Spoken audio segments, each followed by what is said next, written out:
4장 12에서 15절입니다.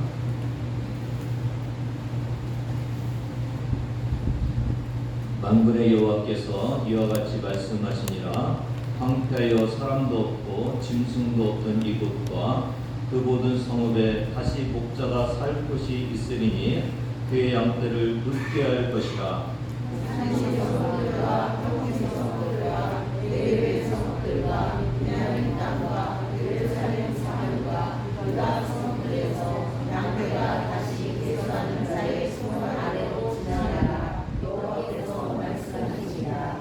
여호와의 말씀이니라. 불안해가 이스라엘 집과 유다 집에 대하여 일러준 선한 말을 성취할 날이 이르리라. 그날 그때에 그가 갈색에서 한 공의로운 가지가 나게 하리니 그가 이 땅에 정의와 공의를 실행할 것이다. 아멘. 예, 그 히터는 좀 리모컨으로 꺼주시면 좋겠습니다. 고흐의 대표작 중 하나로 꼽히는 별이 빛나는 밤 보이십니까? 이게 이제 폴 고겐과 싸우고 자기의 귀를 자른 뒤에 생명의 요양원에 아마 병동 같은 것이 있나 봐요. 거기에 이제 있을 때 그린 그림이라고 부릅니다. 동생 테오에게 편지를 보냈는데 이런 내용이 있습니다. 오늘 아침 나는 해가 뜨기 한참 전에 창문을 통해 아무것도 없고 아주 커 보이는 샛별만이 있는 시골을 보았다. 아마 이것을 통해서 이 그림이 나왔다고 이렇게 생각이 되어지는데요.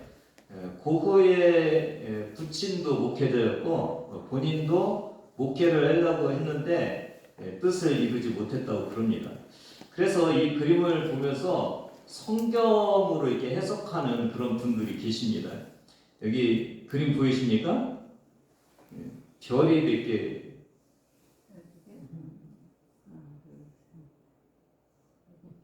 몇 개인가요? 하나는 달이에요. 달 하나랑 별 11개. 11개의 별하면 누가 생각나나요? 요셉이 꿈을 꾸죠. 창세기 37장 9절 보면 요셉이 꿈을 꾼즉 해와 달과 11별이 내게 절하더이다. 그래서 그러면 고흐는 아마도 수많은 별들이 있었을 텐데 그걸 11개로 그렸을까? 그런 생각이 들지 않습니까? 이 요셉은 고난 중에도 믿음으로 애굽의 총리가 되죠.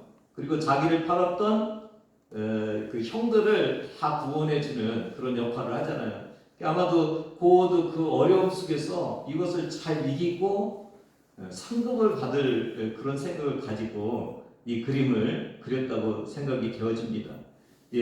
고흐는 아무것도 보이지 않는 이 캄캄한 밤에서 별을 보았습니다. 그 별은 고흐에게 유명한 그림을 그리게 했습니다.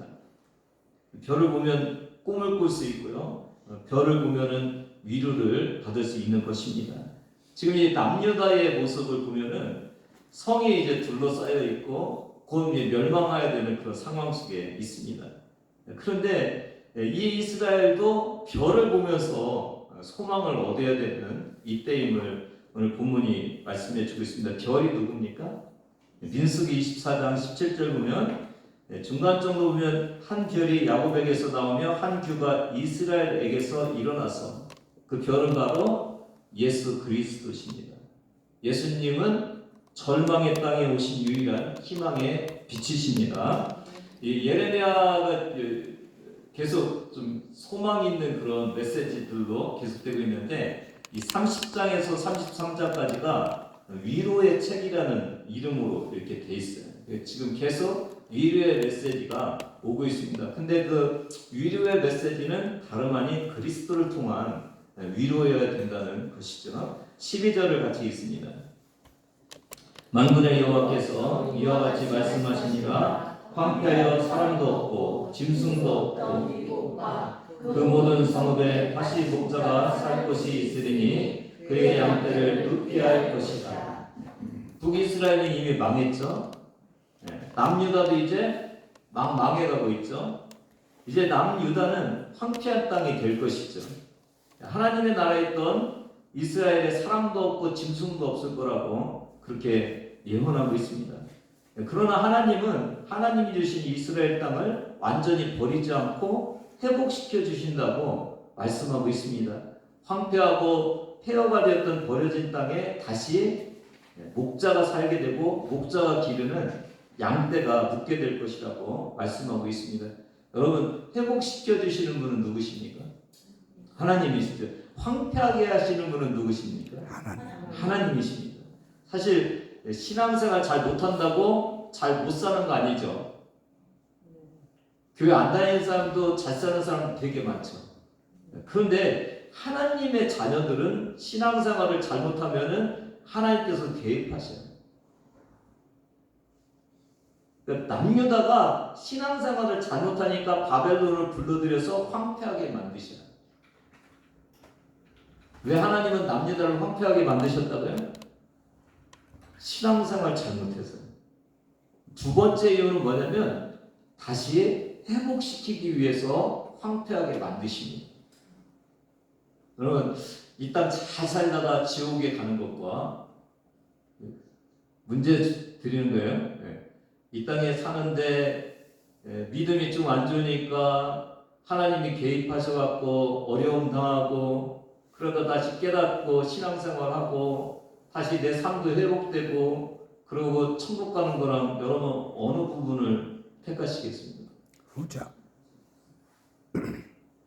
앞에 부분은 제가 어려움이라는 단어가 없는데 잘 살다가 죽는데 근데 신앙생활 하면은 어려움이 오죠. 왜요? 신앙생활이 잘 안 될 때 하나님 어려움을 주셔요. 여러분 잘 살다가 그냥 가실래요? 아니면은 어렵고 힘들지만 믿음으로 살다가 가시겠습니까? 이 뒤에 보면은 답이 있거든요. 사람들은 현재를 보는데 뒤에 답이 있어요. 그러니까 잘 살다가 어디로 간다고요? 지옥으로 가요. 근데 어렵고 힘들지만 신앙이 회복되면 어디로 갈 수 있어요? 천국으로 갈 수 있어요. 여러분 이 세상에서 아무리 잘 살아도 지옥에 가면은 그 인생은 잘못 사는 인생이죠. 근데 이 세상에서 좀 어렵고 힘들지만은 신앙이 회복돼서 하나님 안에서 살다가 천국 가면 그 인생은 잘 사는 인생이에요. 여러분 그렇게 생각하십니까? 아멘. 신앙 없이 지옥에 간다는 것은 이 땅에서 잘 사는 것이 아닌 거예요. 이게 하나님께서 이스라엘 백성에게 개입하고 저와 여러분에게 개입해서 때로는 황폐함을 주시는 이유입니다. 오늘 여러분 어떻게 살아가고 계시나요? 세상에 잘 사는 것이 가장 큰 관심이십니까? 그래서 하나님의 백성답게 살지 못하고 계십니까? 그냥 세상에서 잘 살아가는 사람으로 살지 말고 천국에도 갈 수 있는 하나님의 자녀로 살아가야 합니다. 하나님은 회복시키시는 분이십니다. 황폐한 우리의 인생을 다시 회복시켜 주시는 분이 하나님이십니다. 사랑하는 성도 여러분, 황폐케 하시는 분도 하나님이시고 회복케 하시는 분도 하나님이심을 잊지 마시기를 바랍니다. 우리를 회복시키시는 하나님을 의지해야 우리가 회복이 됩니다. 사랑하는 성도 여러분, 하나님의 자녀답게 살아야 됩니다. 모양은 기독교인인데 삶의 내용은 세상 사람이면 안 됩니다. 모양과 내용이 다 하나님의 자녀다워야 됩니다. 이렇게 되는 것이 뭐라고요? 회복입니다.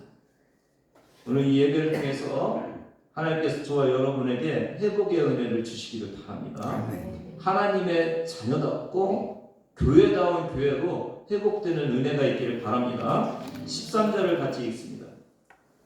산지 성읍들과 형지 성읍들과 네게베 성읍들과 베냐민 땅과 예루살렘 사면과 유다 성읍들에서 양떼가 다시 예수하는 자의 손 아래로 지나리라 여호와께서 말씀하십니다.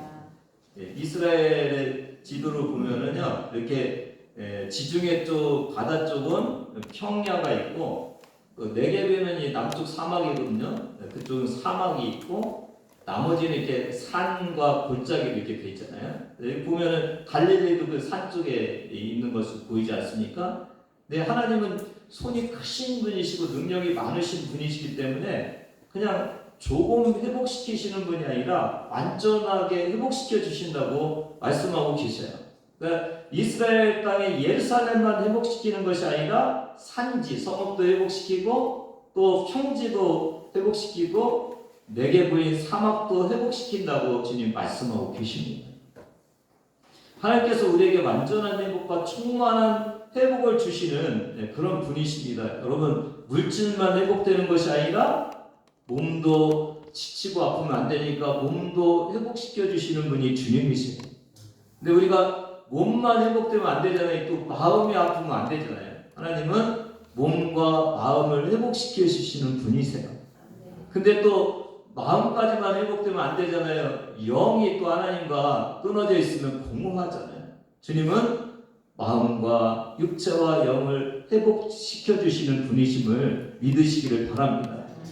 또 우리만 잘 되면 안 되잖아요. 자녀도 잘 되고 부모님도 잘 되고 우리의 일터도 잘 되고 우리 교회도 잘 되고 우리 나라도 잘 돼야 되잖아요. 이렇게 하나님은 모든 것을 다 완전하고 충만하게 채워주시는 그런 분이심을 믿으시면서 주님 앞에 나가시는 여러분 되기를 바랍니다. 14절 15절을 같이 읽습니다. 여호와의 말씀이니라. 그러나 내가 이스라엘 집과 유다 집에 대하여 일러준 선한 말을 성취할 날이 이르리라. 그날 그때에 내가 다윗에게서 한 공의로운 가지가 나게 하리니 그가 이 땅에 정의와 공의를 실행할 것이다. 아까 이 12절 13절을 보면은 바벨론의 포로로 끌려가지만 다시 회복시켜 주실 것 같은 그런 기대를 갖게 하는 그런 말씀이었잖아요. 근데 오늘 이 14절 15절은 조금 더 살펴보면 그렇지 않아요. 선한 말을 성취한 날, 회복시켜줄 날이 지금 언급되고 있는데 그날이 언제라고요? 선한 말을 성취한다. 이 선한 말이라는 뜻은 기쁘고 좋은 약속이에요. 하나님이 주신 약속이 성취되는 날. 15절 그날 그때에 어느 때요? 선한 말이 성취되는 날. 그날 그때. 근데 그날 그때가 어느 때냐면은 내가 다윗에게서 한 공의로운 가지가 나게 하리니. 그러니까 우리를 회복시켜 주시는 그 진정한 날은 언제라고요? 다윗에게서 한 공의로운 가지가 나는 날. 그날이에요. 한 공의로운 가지는 공의로운 싹순이 난다는 것인데 지금 남유다가 지금 다 잘라져 버리고 있죠. 그래서 왕조 자체가 완전히 망가지고 나라가 다 망해가고 있죠. 그 베어진 구루터 위에 싹이 하나 나는데 그 싹이 누구라고요? 예수 그리스도라는 거예요. 예수님과 다윗은 굉장히 밀접해요. 에스겔 34장 23절 24절을 보면은 이 에스겔도 예레미야랑 비슷한 시기에 예언 활동을 했어요. 망해갈 때랑 망하고 난 바벨론에서의 삶. 23절 같이 읽습니다. 시작. 내가 한 목자를 그들을 위해 세워 먹이게 하리니 그는 내 종 다윗이다. 그가 그들을 먹이고 그들의 목자가 될지라. 예, 다윗은 한참 전에 있었던 사람이잖아요. 근데 다윗을 언급을 해요. 23절 나 여호와는 그들의 하나님이 되고 내 종 다윗은 그들 중에 왕이 되리라. 나 여호와의 이 얘기는 다윗 자체보다는 다윗과 같은 왕을 지금 얘기하고 있는 거예요.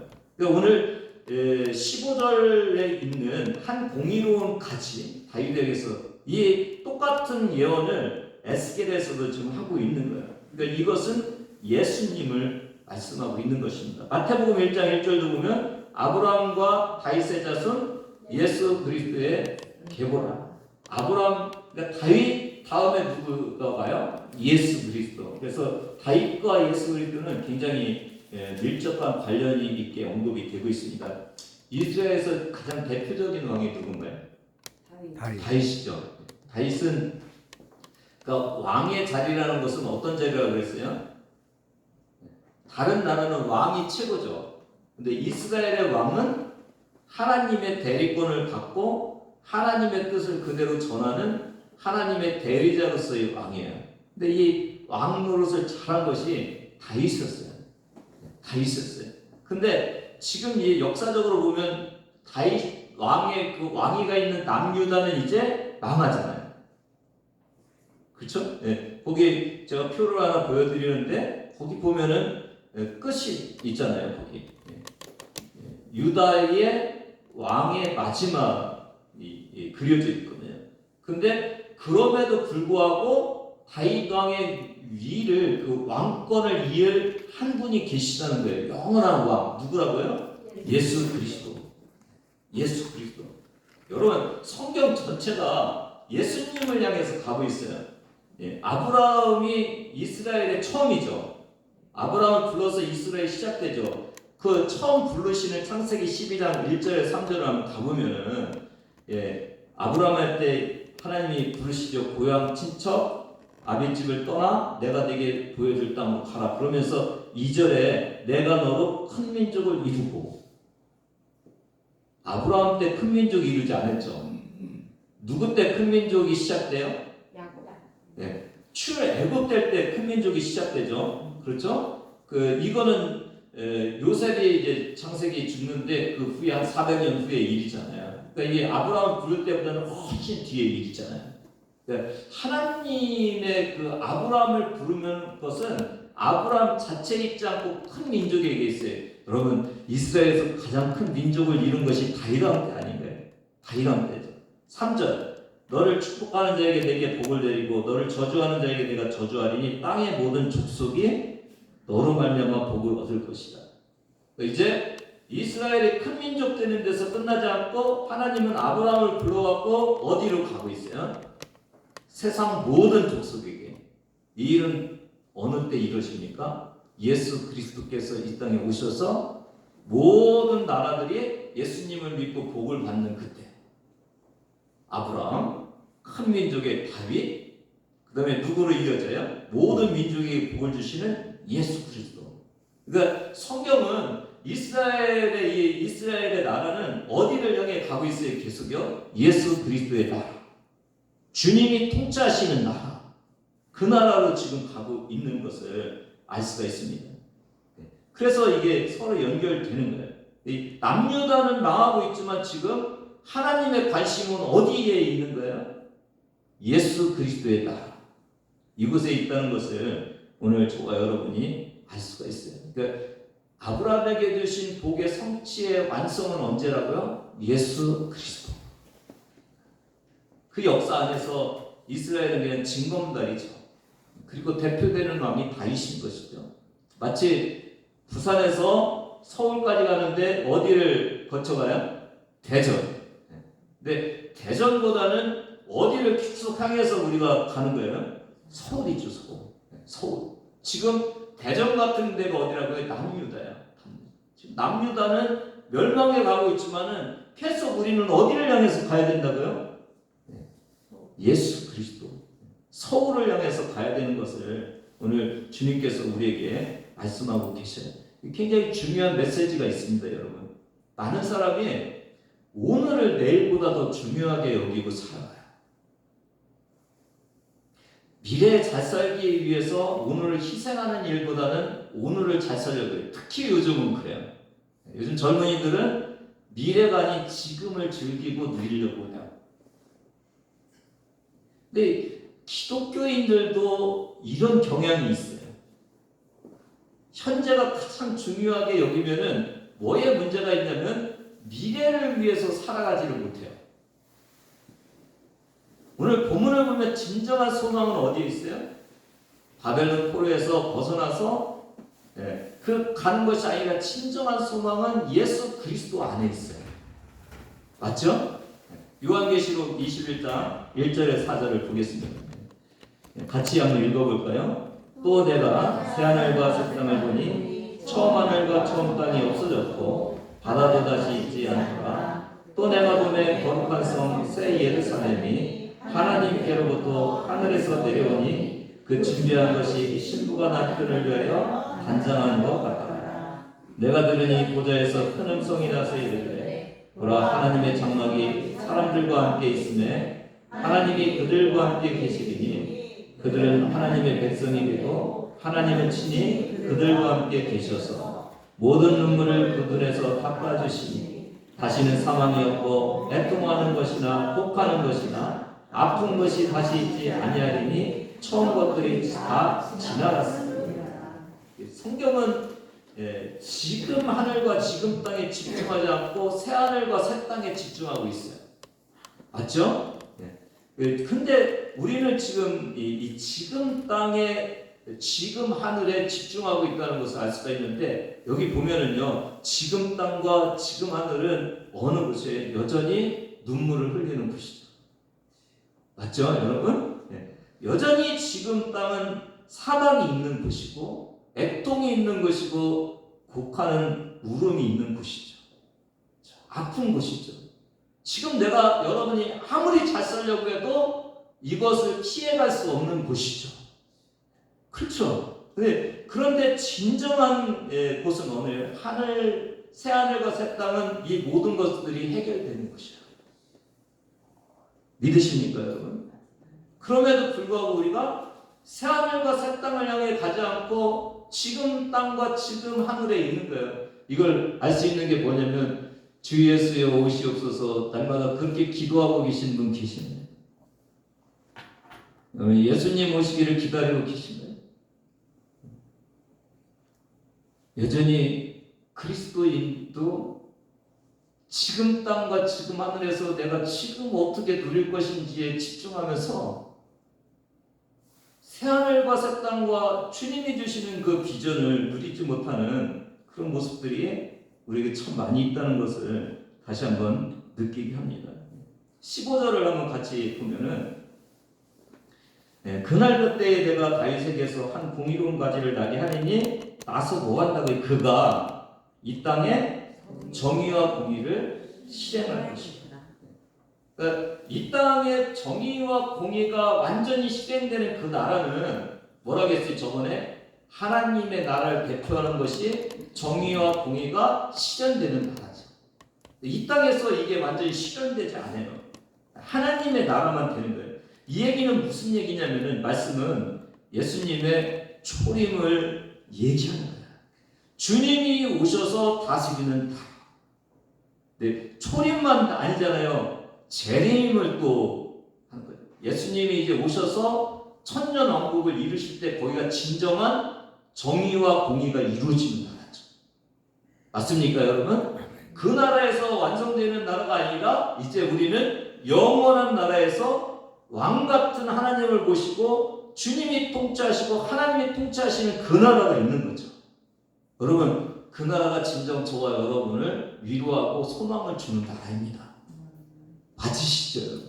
오늘 우리가 예수님을 믿으면서 이 나라에서 완성되지 않는 이 땅에서 뭔가 불완전한 곳에서 뭔가를 위로를 받고 해결을 받고 복을 받으려고 그러는데, 진짜 하나님이 주시는 우리가 바라봐야 될 그곳은 이곳이 아니라 주님이 다스리는 곳이라는 것을 오늘 이 멸망에 가고 있는 이스라엘 사람들, 남유다 사람들을 향한 메시지로 주님께서 주시고 계신 것을 알 수가 있습니다.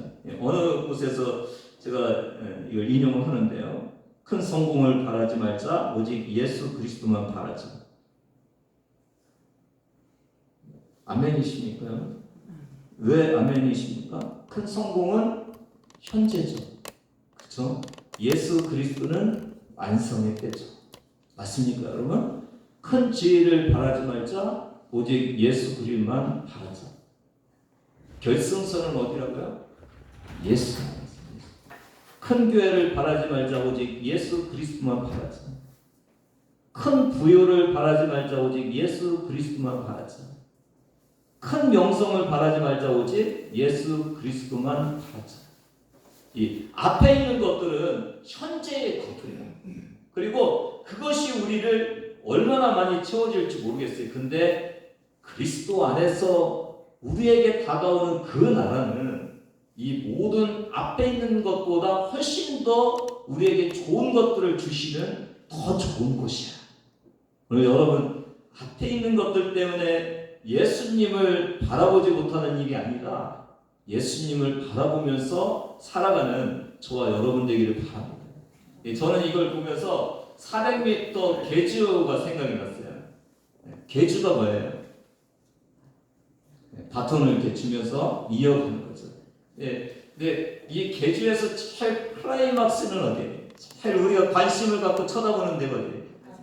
마지막에 이 결승선을 누가 제일 먼저 갈 것인지 그게 관심이잖아요. 마찬가지예요. 우리도 결승선이 제일 관심을 가져야 될 우리의 삶의 그곳이죠. 남유다의 멸망이 마지막이 아니잖아요.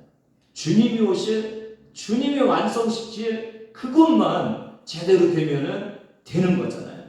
그 회복을 우리에게 주고 계시는 것이 오늘 말씀인 것을 알 수가 있습니다. 아무리 중간에 엉망으로 달려도 마지막만 승리하면 되잖아요. 그 마지막을 책임지시는 분이 누구예요? 예수 그리스도시죠. 이 땅은 왕들이 통치하지만은 완성되지 않는 그 우상 숭배를 하고 주님을 떠나가는 그런 왕권을 유지하지만은 진짜 왕이 되시는 예수 그리스도가 가시는 그곳은 온전한 이루어지는 그런 곳이죠. 그래서 예수 믿는 우리의 기쁨은 어디에 있어야 돼요? 미래에 있어야 돼요. 우리의 행복은 어디에 있어야 돼요?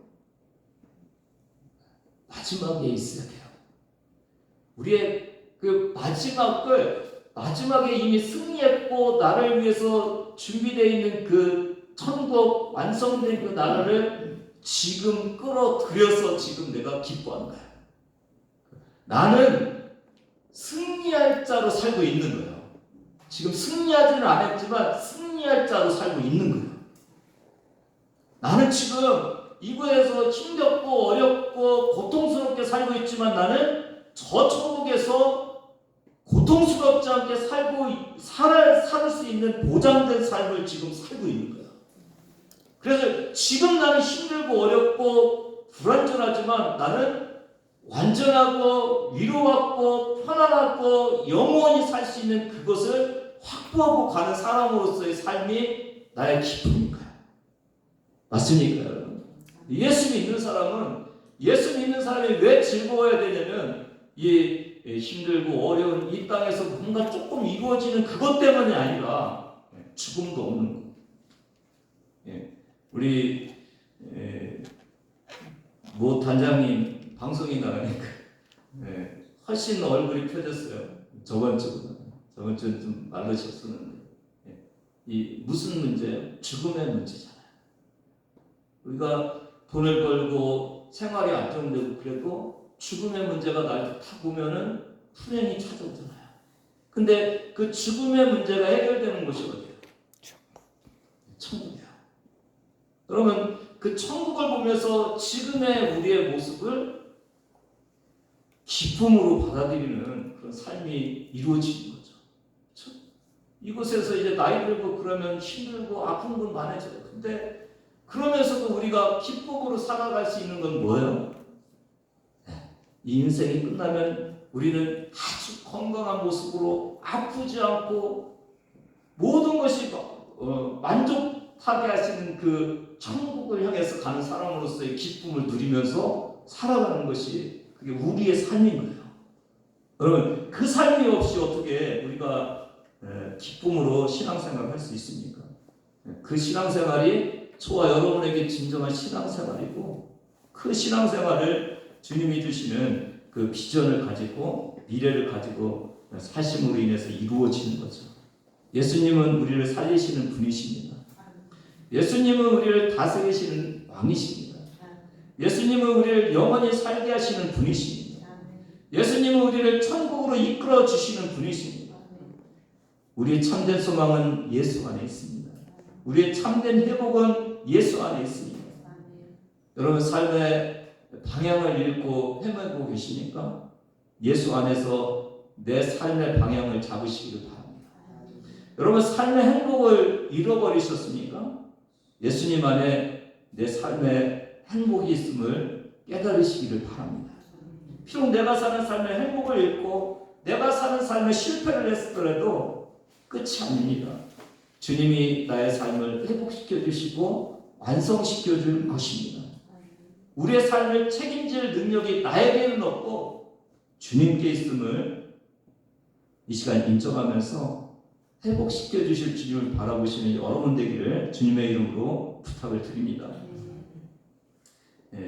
영화의 고장 할리우드에 가면은 가끔 배우들과 이 유명한 영화계에 종사하는 사람들이 모여서 아침 식사를 한다고 그럽니다. 이 아침 식사에는 연사가 하나가 이렇게 초청이 되는데 어느 날 그 미국에서 한 10번째 손가락 안에 드는 아주 아름다운 그 배우가 연사로 나섰습니다. 박수가 터지고 그런데 이게 오신 분들을 딱 바라보다가 이 배우가 입을 열었습니다. 여러분, 나는 지금 사랑에 빠졌습니다.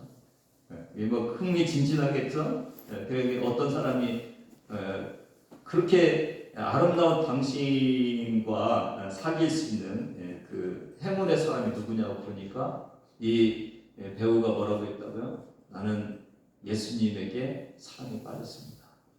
그래서 이제는 이 할리우드의 영화 배우직을 내려놓으려고 합니다. 그리고 나중에 목사랑 결혼을 했다고 그럽니다. 얼마 후에 어떤 사람이 물었다고 합니다. 당신은 할리우드의 명예와 부를 물리치고 예수님을 택하신 일에 전혀 후회가 없으십니까? 이 여자가 대답했습니다. 할리우드 스타나 영국 여왕의 자리도 지금의 저와는 바꿀 수 없습니다.